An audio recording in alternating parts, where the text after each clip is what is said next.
Yo, what's going on guys? It's Miners here.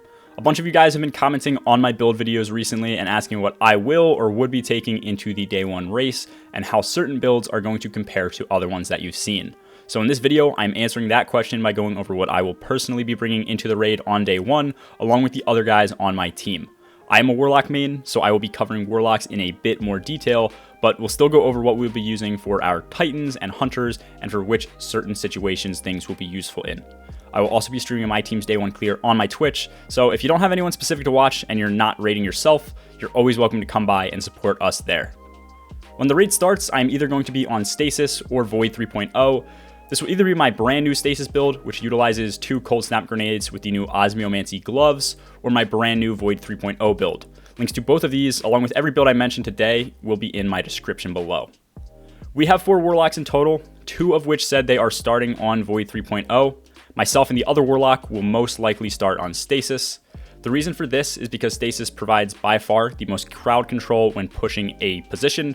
We don't know what adds are going to be in the first encounter or if there will be adds in an entrance encounter, so having something that can allow us to gain quick control is going to be huge.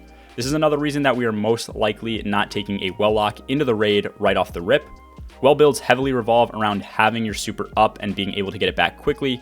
We obviously won't have supers going into the raid, so Middle Tree Solar is going to be useless until we have access to things like rally flags. And if for some reason we do need a well, switching to this is easy enough to do. If we were on well and switched to another subclass, then we wouldn't get immediate access to all of the utility that subclass has for a little while, whereas you're always going to need to take time to build your super. Stasis and Void Nades are also going to allow us to stay alive, have great ad clear, stay mobile, and take out champions and majors very, very quickly. As far as ad clear encounters go, later on in the raid, our first goal will always be to try and well chain if that is a possibility. This would be a simple build with well and Phoenix Protocol on 2 or more Warlocks. If that is not something that is viable based on the setting and the mechanics of an encounter, Void 3.0 and Stasis are once again going to be the go-to. Stasis is going to be great if we need the extra control of the ads and things like ultras or champions take a while to kill.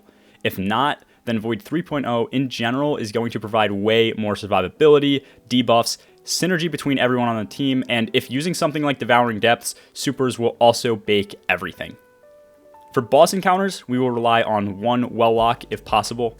If damage phases are close together, like Shirochi was for example, then we might need 2 people on well. Now also, depending on the type of damage we are dealing, which comes down to burst DPS or sustained DPS, we will be on different subclasses. Burst will work better with Void supers, sustained will work better with Stasis supers. As far as weapons go, I am honestly not sure what will be the best to use. With that said, if I am on Stasis, I will bring in a primary with Headstone, Salvager Salvo, and either Xenophage or Galley. At least this is what I will use to start the raid. On Void, that would more likely be Pardon Our Dust with Blinding Nades, Funnel Web, and then again Xeno or Galley. The heavy options I am using to start are just in general, all around performing weapons at close and far ranges. They have good ammo economy for the DPS they put out, and they are very simple to use. Depending on what we find to be best and most viable for all other encounters will obviously be what we switch to. Moving on to the Titan next, I would say in almost every single situation, our Titan will be on Void 3.0. The control demolition aspect is just way too broken not to use. If you want even better ad clear, the Sentinel Shield is great, and if you want better survivability, Bubble is the way to go. Weapons for Void 3.0 will be very similar to the Warlock build as well. If we need instant bakes, once again, on things like champions or ultras, then there is a slight chance we will use Thunder Crash.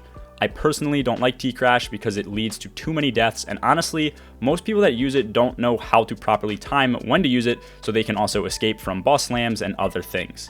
But if it is needed, it will be something we have ready to go. Lastly for Titan, I made a pretty decent solar build. It is great for dealing with solar shielded enemies and has very good passive healing. It is nothing compared to Void 3.0, but if we are dealing with a ton of solar shields, that might be the way to go.